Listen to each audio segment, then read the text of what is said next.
Un saludo fraternal para todos. Soy el pastor Orlando Oliveros y quiero compartir con ustedes una breve enseñanza acerca de la epístola de Judas, de quien él mismo se presenta como Judas, un siervo de Jesús, el Mesías y hermano de Jacob. A los llamados, amados en Dios Padre y guardados para Jesús el Mesías, misericordia y paz y amor os sean multiplicadas. Ese es el saludo con el cual Judas presenta su carta ante aquellos que han sido alcanzados por la bondad y la misericordia de Dios. Pudiéramos llamar a esta epístola, a esta carta, el cristianismo amenazado, o cristianos bajo amenazas, o la iglesia en medio de una amenaza latente. El doctor S. Maxwell Coder escribe: el comienzo de la era de la iglesia se describe en el libro de los Hechos de los Apóstoles. El final de esa era se puede ver explicado en la carta de Judas, que bien pudiera llamarse los Hechos de los Apóstatas, y se puede considerar como un vestíbulo al libro del Apocalipsis. Su ubicación precisamente antes de dar entrada a la revelación que escribe Juan en el libro de Apocalipsis, le da a la carta de Judas un valor y una importancia de gran trascendencia para la iglesia. Judas era un nombre común, como nombre entre los judíos, y tal vez muchos niños en el tiempo del Señor Jesús y en el tiempo de la iglesia primitiva llevaban ese nombre, quizá haciendo una remembranza de aquel gran héroe judío llamado Judas Macabeo, que había sido un luchador, un batallador incansable por el bien de su pueblo. Dos discípulos del Señor llevan ese nombre. En Lucas capítulo 6, versículo 16 se habla de un Judas, hijo de Jacobo, según el texto griego, y que también está escrito de esa manera en la Nueva Versión Internacional. También encontramos un Judas en San Juan capítulo 14 y versículo 22. Uno de los discípulos, dice allí la Biblia, Judas, no el Iscariote, le hizo algunas preguntas al Señor. Considerando y viendo lo que los estudiosos nos enseñan y nos dicen en relación a este Judas, era uno de los medio hermanos del Señor Jesús, es decir, hijo de José y María, medio hermano del Señor Jesús, ya que Jesús fue engendrado por la obra del Espíritu Santo. Pero también nos dice la Biblia de este Judas que, como medio hermano del Señor Jesús, al igual que sus otros medio hermanos, no creyeron en el Señor. Y de hecho, su conversión pudo haberse dado incluso después de la resurrección del Señor y después de todos los acontecimientos que se dieron en la cruz, en el Calvario. Jacobo es quizá el mismo Santiago que escribe la carta, que en la versión del 60 aparece como Santiago, que en la Biblia textual aparece como Jacobo. Y quizá ellos se convierten al Señor tiempo después, en el transcurrir de el avance y de la proyección de la iglesia. Hay algo llamativo en el saludo de Judas. Judas se identifica a sí mismo como siervo del Señor Jesucristo. Esa es una expresión que utiliza también el apóstol Pablo. Pero es llamativo en Judas porque, siendo medio hermano del Señor, no utiliza ese parentesco como algo que le pudiese favorecer o dar alguna ventaja entre los creyentes. Utiliza más bien un término que representa un honor mayor, y es siervo o esclavo también, de acuerdo a la palabra doulos que aparece en el griego. El siervo, aquel que ha sido llamado para servir, aquel que se convierte voluntariamente en un esclavo. No un esclavo por obligación, un esclavo por amor, como nos muestra la palabra del Señor. La primera carta a los Corintios, el capítulo 12 y el versículo 3, dice la palabra del Señor: por lo cual os hago saber que nadie que hable por el Espíritu de Dios llama a Jesús anatema, y nadie puede llamar a Jesús Señor sino por el Espíritu Santo.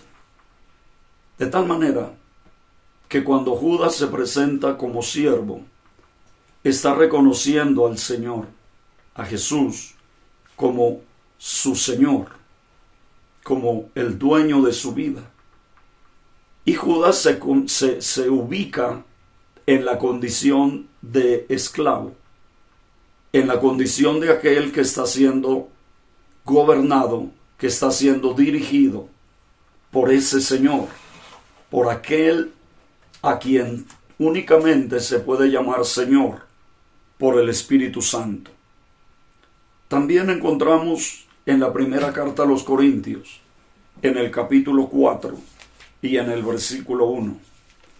Primera carta a los Corintios, capítulo 4 y versículo 1. Dice: porque aunque de nada me acusa mi conciencia, no por eso soy justificado, pues el que me juzga es el Señor. Estas expresiones bíblicas denotan que para los primeros cristianos el reconocer a Cristo como Señor era un privilegio, era un honor, no era un desprestigio, no era algo que pudiera causarles incomodidad, más bien era algo que les proporcionaba gozo y de lo cual podían gloriarse. Por eso es interesante lo que como nos presenta o como se presenta Judas a aquellos a quienes les va a dirigir la carta. Se presenta como el esclavo del Señor, el esclavo del Señor Jesucristo. Pero luego utiliza también otra expresión: hermano de Jacobo. Se identifica también como parte de aquellos que reconocen, que sirven y que honran a Jesús, a aquel que es el Señor, el verdadero Señor. Ya lo había dicho el apóstol Pedro en el capítulo 2 y en el versículo 36 del libro de los Hechos de los Apóstoles, donde dice la palabra del Señor de la siguiente manera. Dice el versículo 36: sepa pues ciertísimamente toda la casa de Israel que a este Jesús, a quien ustedes crucificaron, Dios lo hizo Señor y Mesías. Qué hermosa expresión. Él pudo haber dicho hermano de Jesús, y lo era, pero prefirió el más grande honor, el de ser esclavo de Jesús y hermano de Jacobo. Reconoce el señorío de Cristo, pero reconoce su conexión espiritual con alguien que también ha creído en Jesucristo. Y luego nos dice a los llamados, a aquellos que han recibido ese llamado de Dios, ese grito vehemente de parte del Señor que dice: venid a mí. Nadie puede venir a mí, dice Jesús, si el Padre que me envió no le trae. Y todo el que a mí viene, yo no le echo fuera. Solo pueden seguir a Jesús aquellos que oyen su llamado y decididamente lo siguen. Amados en Dios, nos dice esta Biblia textual. La versión del 60 dice santificados en Dios, amados en Dios, o amados por Dios. También lo explica de esa manera el doctor Pérez Millos, cuando nos muestra y nos habla acerca de la manera como Judas conceptúa a la iglesia. La manera como él ve a la iglesia está reflejada en estas expresiones: llamados, amados por Dios o santificados en Dios y guardados para Jesús el Mesías. Misericordia y paz y amor os sean multiplicados.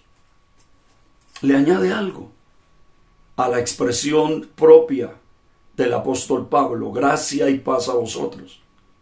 Pero ahora Judas le añade amor, y su anhelo es que esas virtudes sean multiplicadas. Esas virtudes sean, de alguna manera, no escaseen en ellos, sino que abunden en sus vidas, sean multiplicadas. La iglesia o los creyentes a los cuales les escribe Judas estaban bajo amenaza. Había una amenaza latente para la iglesia. Luego aparece el libro de Apocalipsis en el orden en que está en la Biblia, por supuesto. Y eso nos deja ver que la condición de la iglesia decadente, sucumbiendo ante el peligro que le amenaza, es tal vez lo que desencadena la revelación, el correr el velo para ver lo que está aconteciendo y lo que acontecerá en tiempos futuros.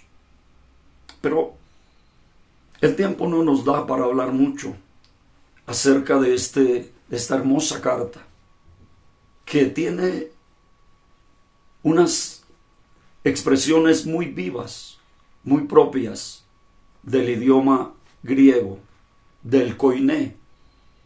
Tanto así que alguien dijo que tal vez la carta, aunque es de autoría de Judas, puede ser de escritura de algún elocuente amanuense que fue quien escribió la carta que le fue dictada por Judas, para prevenir a la iglesia, para amonestar a la iglesia.